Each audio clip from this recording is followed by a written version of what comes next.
እየተገፋው ነው። ገባህ አይደለ? ይሄ በጣም ክብርን ማዋረድ እንደሆነ አውቃለሁ። ብዙ ነገሮችን እያደረኩ ነበረ። ከአንዴም ሁለቴ ሞክሬያለሁ።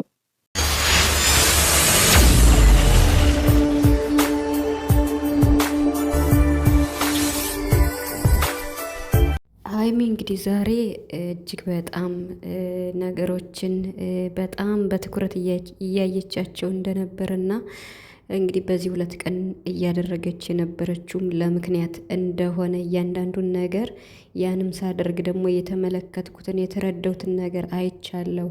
እኔ በቃ ተገፍቻለሁ። እኔ ለምወደው ነገር ምንም ዝቅ ማለትም ያን ያክል ነው ብዬ ዝቅ ብዬም ነገሮችም እያየው ነበር። ነገር ግን በጣም ከልክ ነገሩ አልፎ እኔ እየተጎዳውና እየተገፈው ነው ብላ እንግዲህ ዛሬ ለሚኪ ተናግራለች ማለት ነው። እና እኔ የምሬን ማለት ነው 2 ነገር ነው መናገር የምፈልገው ማለቴ ብሩክ ማለት ነው ይሄ ነገር እሱ ንጹህ እንደሆነ ምንም እንዳላደረገ ግልጽ ነው። ቤተሰብ ሁላችንም እናውቃለን፣ እሱም ራሱን ያውቃል።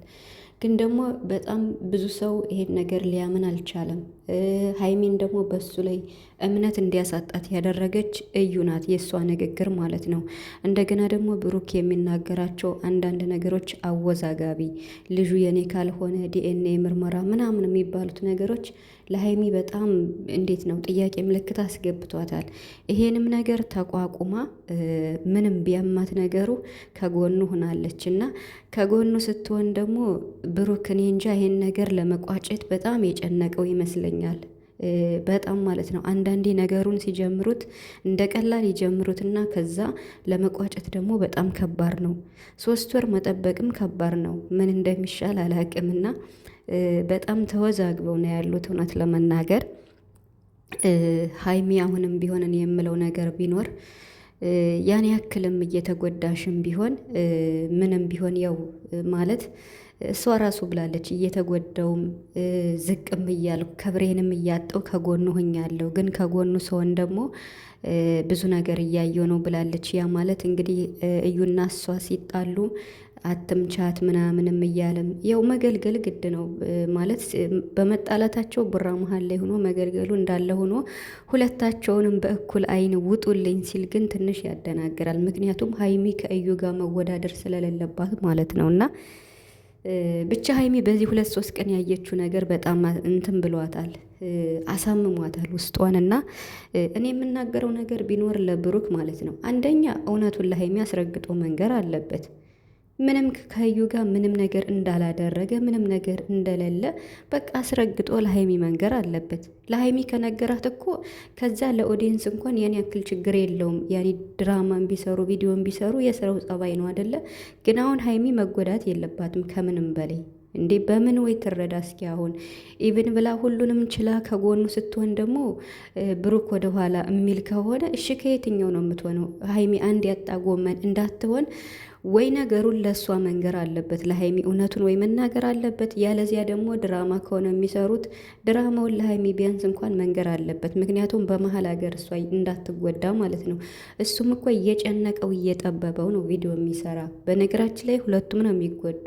ያኔ ብሩክ የራሱን ንጽህነት የራሱን ንጹህ መሆኑን ያውቃል ጠንቅቆ ማለት ነው። ግን አብዛኛው ሰው ደግሞ ይሄን አልተረዳውም። ምክንያቱም ሊያምን አልቻለም። ሊያምን ያልቻለበት ምክንያትም አለ። በኦዲየንስም አይፈረድም፣ በተመልካች ምንም ፍርድ የለም። ምክንያቱም ልጅቱ በቃ ማለት አስመስላ እውነት አድርጋ እየተናገረች ስለሆነ እዩ ማለት ነው። እና ደግሞ ለዩ ካለውም ክብር ካለውም ሁኔታ በእርግጥ ብሩክ ለሴት ልጅ ያለው ክብር ከእናት ይጀምራል አደለ? ያ እንዳለ ሆኖ ግን ደግሞ ሁሉም ነገር በልክ መሆን አለበት። እዚህ ጋር ደግሞ ሀይሚን ማሰብ አለበት። የው ሀይሚ የኔ ናት የራሴ ናት ብሎ ቢያስብም እንኳን ጊዜያዊ ነገሮች አንዳንድ ነገሮች ይጎዳሉ። ማለት በምትወዱት ሰው መቀጣት እንደ ከባድ ነገር የለም። የምሬን ማለት ነው። በሌላ ነገር መቀጣት ይሻላል። በምትወዱት ሰው ደግሞ መቀጣት ከባድ ነው። አሁን ይሄ ነገር እኮ አንድ ቀን ውሸት መሆኑን ብሩክ ራሱ ይናገራል። ግን ደግሞ ቢያንስ እንኳን ለሀይሚ በቃል አይደለ ወይ የስራውን ጸባይ መንገር አለበት ወይ ደግሞ እውነቱን መናገር አለበት። እውነቱን ማለት ለሀይሚ በቃ እንዴ አሁን ሀይሚን በጣም እያወዛግባት ያለው በቃ የብሩክ አንዳንድ የሚናገራቸው ነገራቶች ምንም አላደረገም ብላ በሙሉ ልቧን እንድታምን አላደረጋትም። ደሟሽ ይሁን ነገሩ በቃ ከኔ ጋር ሲሆን ነው እንጂ ከእሷ ጋር ሆኖ ደስተኛ እንደማይሆን አውቄ ተረድቻለሁ። ይቅርታ ብላ እንኳን አይታችኋል። ትናንት ይቅርታ ብላ በቃ አላደል ባልሆነ ሙድ እንኳን በተጣመመ ሙድ እንኳን ቢሆን የትናንትናውን ትክክለኛ ሙድ አይደለም እሱ ጋር ለመሆን ስትሞክር ደግሞ የብሩክ ያሳያት ፊድባክ ከባድ። ስለዚህን ቡራችን እባክን ሁለታችሁም እንድትጎዱ፣ እንድትከፉ፣ እንድትለያዩ እኛ የጨረቃ ቤተሰብ የምሬን አንፈልግም። በጣም ነው የሚከፋንና አንተ ማለት ነው ንጹሕ ሰው ነህ፣ ጨዋ ነህ እናውቃለን። ነገር ግን ይሄን ጨዋነት ግን ይሄን ንጹሕነት ግን ደግሞ ሀይሚ ልታቅ አልቻለችም። በምን ወይ ትረዳ? ስለዚህ ወይ እውነቱን ለሀይሚ በውስጥ ንገራት ወይ ደግሞ ይሄንን ነገር በቃ ስራም እንኳን ቢሆን ለሀይሚ ልታሳውቃት ይገባል ማለት ነው። የምሬን ነው ቤተሰብ